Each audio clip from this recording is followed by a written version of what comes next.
So just a quick rerun of my background. So I started my life in consumer. So actually I started my career at Procter& Gamble when I was right out of college, which is the consumer hub. And then I moved to brands like L'Oreal, Chanel Beauty, Estee Lauder, most recently launched Jennifer Lopez. And then, it's obviously growing up, I did see a lot of, I have a huge Indian family. And I saw a lot of my cousins, even friends. I grew up as a tomboy. And I just saw when you hit puberty, your body's changing, your skin is changing, everything is changing. And I saw boys at that age didn't really have a lot of avenues of going to their parents or friends or just discussing how they were feeling. Whereas women, we're getting your eyebrows done, we're doing your waxing, whatnot, right? So your body changes, and at the same time, you have to adapt. So our young youth at that time, obviously, and even now, don't really have a lot of avenues. And what happens is that the way you feel in that moment, there's a lot of insecurities that develop, lack of self-esteem and confidence. It kind of goes into your adulthood if you're not, obviously working on self-care, taking care of yourself, and just looking for avenues where you can just feel more confident, look good, and feel good, right? So that's a big part of our everyday life. Women have a massive makeup aisle in a store that they can leverage when they want to feel good, but our men usually don't have too many options. Now grooming is getting better, but still I think there's a lot more work that needs to be done.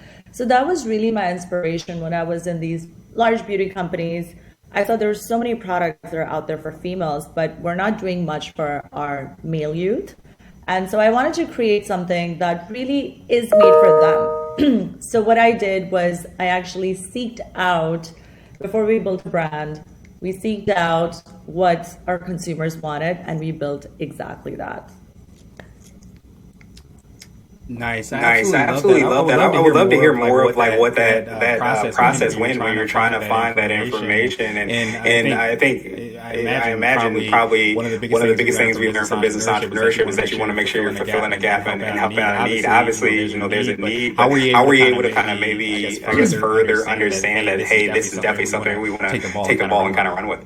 Of course, I think for every entrepreneur as well, you never want to jump in blind, right? We always know that there is an opportunity in the market. It's a big gap, but then understanding why is that gap is, I think, super crucial. So what I actually did consumer research before I even, thought about this idea. I was like, all right, before I'm going to dive in, I'm going to ask what the consumer wants and if this is even a need.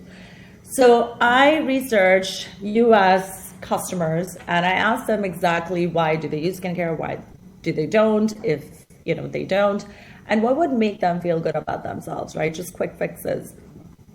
A lot of them said, we want to try something, we just don't have any options. I don't want to walk into an aisle where a mom of three is shopping. I want to feel masculine, I want to be in my masculine energy.